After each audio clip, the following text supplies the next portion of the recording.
যে শনি, আমাদের যে 9টি গ্রহ আছে তার মধ্যে শনিও কিন্তু একটি ভাইটাল গ্রহ। হ্যাঁ, খুবই ভাইটাল, মানে মারাত্মক ভাইটাল। হ্যাঁ, তারপরে শনি মানুষকে যখন কুফল দেয় তখন তাকে নাজেহাল করে ছাড়ে।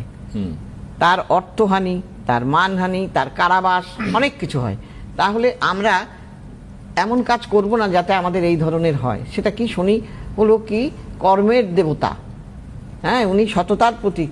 কাজেই এমন কাজ করব না আমরা যাতে শনি আমাদের উপর রুষ্ট হয়। হ্যাঁ, বৃদ্ধ মানুষদের সঙ্গে আমরা খারাপ আচরণ করব না, এবং আমরা কারোর সম্পত্তি হরণ করব না। আমার আজকে গায়ের জোর আছে, সম্পত্তিটা হরণ করে নিলাম, আমার গায়ের জোর আছে, বাড়িটা ভেঙে দিলাম। সব ক্ষণস্থায়ী, কিছুই না। কাজেই এই সব করবেন না। আজকে আমার মা বাবাকে বাজে কথা বলে ফেললাম, কোনো মানুষকে বলে ফেললাম, এটা তো ক্ষণস্থায়ী।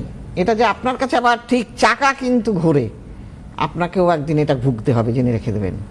এর থেকে আপনিও রেহাই পাবেন না, কেউ কোনোদিন পায়নি। আপনি কোন দূর ছাড়ে আজকে আপনার গায়ে জোর আছে, আপনি দেখিয়ে যাচ্ছেন আপনি বিরাট ক্ষমতাবান।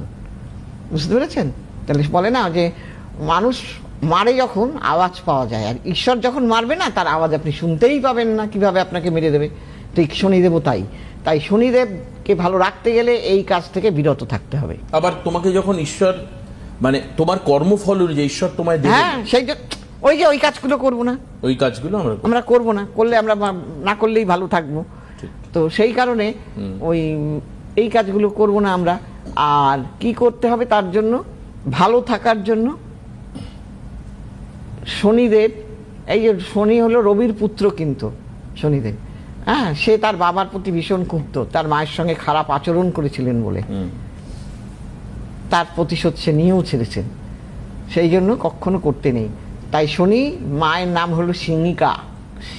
সেই জন্য যখন শনির মন্ত্র পাঠ করা হবে তখন ওং সিংহিকা পুত্রায় নমঃ এই কথাটা বলতে হয়, বললে ভালো। আর তারপর তো আরো আছে, বলে দেবো। তা শনিকে ভালো রাখতে গেলে সহজ পদ্ধতি হলো, যা বলে দিলাম এইগুলো করবেন না। দ্বিতীয় নম্বর কথা হলো কালো তিল, কালো জিরে, এগুলো আপনি কোনো মন্দিরে আপনি রেখে দিয়ে আসবেন, কেউ যেন জানতে না পারে। বেশি করে, বেশ পরিমাণে একটু রেখে দিয়ে চলে আসবেন, আর পিছন দিকে ফিরে তাকাবেন না। আবার কি করবেন, আপনি অশ্বত্থ গাছের গোড়ায় জল ঢালবেন। কিভাবে? আপনি একটা ঘটিতে করে জল নিয়ে যাবেন, মাটির ভাটিতেও নিয়ে যেতে পারেন, জল নিয়ে গেলেন। তিল নিয়ে যাবেন, কালো জিরেও নিয়ে যেতে পারেন, না নিলেও হয়, তিল নিলেও হবে। এইটা নেবেন। মাটির প্রদীপ নিয়ে যাবেন, তাতে সর্ষের তেল দেবেন। সর্ষের তেল দিয়ে মাটির প্রদীপটা ওখানে নিয়ে গিয়ে জ্বালাবেন, এবং আখের গুড় নেবেন, একটু সিঁদুর নেবেন, একটা লোহা, মোটা দেখে একটা গাজা লোহা বলে, ওই মোটা ধরনের একটা লোহা নিয়ে যাবেন, একটা পাপড়ের মধ্যে করে। এগুলো নিয়ে গিয়ে ওখানটায় রেখে 8 বার প্রদক্ষিণ করে আপনি জলটা ঢেলে চলে আসবেন, আর ওইদিকে ফিরে তাকাবেন না। এরকম যদি কিছুদিন করতে পারেন, কয়েকটা শনিবার দেখবেন আপনার অনেকটা, যে কোনো কর্মে বাধা, আপনার কিছুতেই কর্ম হচ্ছে না, যে কোনো কাজে আপনি দেখবেন এই বাধার মূল কারণটাই হলো শনি। সর্বকাজে আপনাকে বাধা দিলে, ওইটাই তো।